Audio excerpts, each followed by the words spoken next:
বিসমিল্লাহির রহমানির রহিম নাহমাদুহু ওয়া নুসাল্লি আলা রাসূলিহিল কারীম আম্মা বা'দ।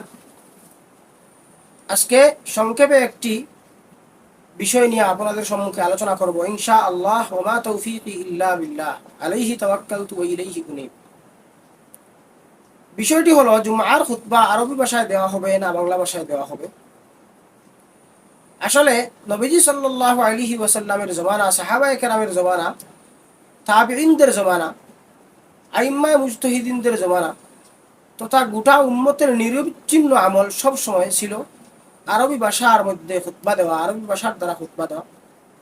কখনো উম্মতের আমল আরবি ভাষা ছাড়া অন্য কোনো ভাষা দিয়ে খুতবা দেওয়ার কোনো নিয়ম ছিল না, ইহা নেই। সুতরাং এখন ইহা যদি কেউ বলে যে আরবি ভাষা ছাড়া অনারবি যে কোনো ভাষায় খুতবা দিতে হবে, ইহা বেদাত সাব্যস্ত হবে, ইহা পরিত্যাজ্য বিষয় হইবে।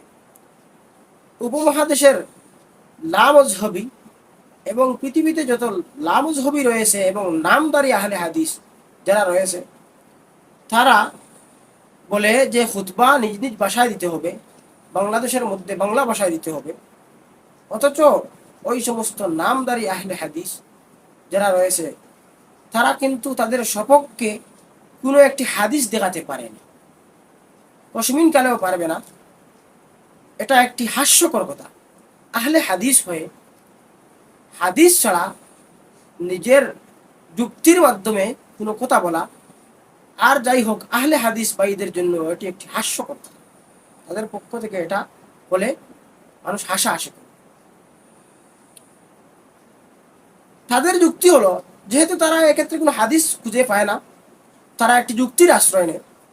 তারা যুক্তি দিয়ে বলে, খুতবা যেহেতু একটি বক্তব্য, সুতরাং ইহা বুঝা শর্ত, বুঝতে হবে।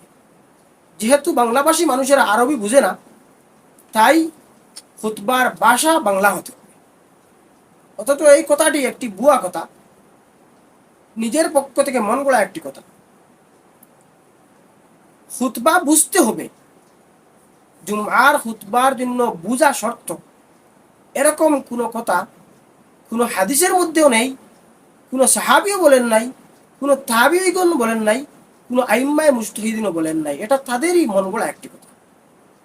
অথচ খুতবা বুঝতে হবে না, শুধুমাত্র মন দিয়ে শুনলেই সওয়াব পাওয়া যায়, হাদিসের মধ্যে এরকম রয়েছে। যেমন একটি হাদিস আমি এখানে পড়তেছি। عن أوس بن أوس رضي الله عنه قال قال رسول الله صلى الله عليه وسلم من غسل يوم الجمعة واغتسل وبكر وابتكر ومشى ولم يركب ودنا من الإمام واستمع ولم يلغ كان له بكل خطوة عمل سنة أجر صيامها وقيامها। এই হাদিসটি রিওয়ায়াত করেছেন ইমাম আহমদ ইবনে হাম্বল রাহমাতুল্লাহি আলাইহি। শুআইব আরনাউত, যিনি মুসনাদে আহমদের তাহকিক করেছেন, উনি এই হাদিসের সনদকে সহিহ বলেছেন। এবং লামজহবিদের গুরু শেখ আলবানী এই হাদিসটিকে সহিহ সহিহ বলেছেন। সহিহ আবি দাউদের 345 নম্বর পৃষ্ঠার মধ্যে তিনি ইহাকে সহিহ বলেছেন। এবং ইমাম তিরমিজি রাহমাতুল্লাহ আলাইহি হাদিসটিকে হাসান বলেছেন। ইমাম আবু দাউদ রিওয়ায়াত করে এই হাদিসের উপর সাকাতা আলাইহি, চুপ থেকেছেন। আর ইমাম আবু দাউদ রাহমাতুল্লাহ আলাইহি কোনো হাদিসের উপর চুপ থাকলে ইহা নিজের কাছে দলিলযোগ্য হিসেবে বিবেচিত হয়। আর অন্যান্য সকল আইম্মায়ে কেরামের কথা দ্বারা বোঝা গেল হাদিসটি নির্ভরযোগ্য, সহিহ বলেছেন, আবার কেউ কেউ হাসান বলেছেন, নির্ভরযোগ্য হাদিস। এই হাদিসের মধ্যে দেখেন লক্ষণীয় বিষয় হলো, রাসূল সাল্লাল্লাহু আলাইহি ওয়াসাল্লাম বলেছেন, যে ব্যক্তি জুমআর দিনে ওযু করবে, ওয়াগতাসালা এবং গোসল করবে, ওয়াবাক্কারা ওয়াবতাকারা দ্রুত গতিতে জুমআর দিকে যাইবে, ওয়ামাশা ওয়ালাম ইয়ারকাব ওয়াদানা মিনাল ইমাম এবং ইমামের নিকটবর্তী হবে, ওয়াস্তামা এবং খুতবা শুনবে, ওয়ালাম ইয়ালগু এবং সেখানে অহেতুক কথাবার্তাও বলবে না, কানা লাহু বিকুল্লি খুতবাতিন আমালু সানাতিন আজরু সিয়ামিহা ওয়া কিয়ামিহা। এই আমল করার কারণে তার প্রত্যেক কদমের বিনিময়ে, প্রত্যেক পদক্ষেপের বিনিময়ে আল্লাহ পাক রব্বুল আলামিন পুরা বৎসর রোজা রাখা এবং নফল নামাজ, রাত্রের মধ্যে নফল নামাজ রোজা সারা বৎসর পড়ার সওয়াব আল্লাহ তাআলা তাকে দিয়ে দিবেন। এখানে লক্ষণীয় বিষয় হইল আমাদের রাসূল সাল্লাল্লাহু আলাইহি ওয়াসাল্লাম বলেছে ইস্তামা, জুমআর খুতবা কান ভরে শুনবে, কান লাগিয়ে শুনবে।